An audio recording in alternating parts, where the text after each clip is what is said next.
10-годишните Зорица и Андреј го истрчаа 12-километарскиот полумаратон во Валандово посветен на мирот.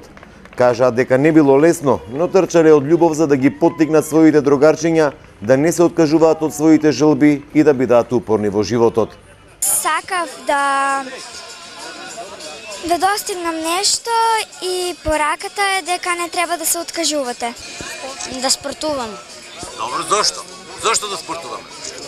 Бидејќи треба да бидеме здрави. По повод денот од завршувањето на Втората светска војна, општина Валандово за прв пат организираше трка на мирот. Истата ќе биде традиционална, со цел да испраќа порака за сплотеност, заедништво и благосостојба.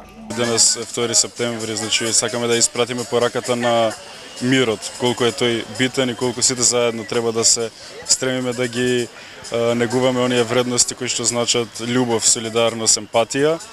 Вакви трки се потребни во сите градови во Македонија, бидејќи на тој начин се поттикнува заедницата на спортот и здравите навики. Професионално не се занимам, сето е рекреативно и сметам дека треба да има повеќе вакви трки, бидејќи се потребни на луѓето. Искрено прв маратон во Валандово што се одржал, мислам, ако не грешам, не знам.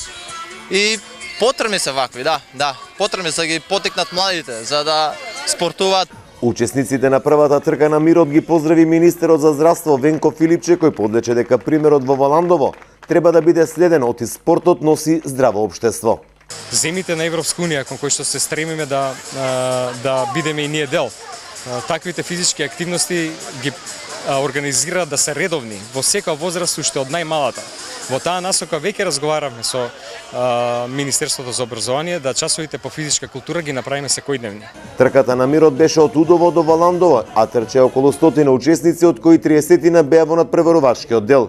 Најдобрите тројца во машка и женска конкуренција поделија награден фонд од 120.000 денари.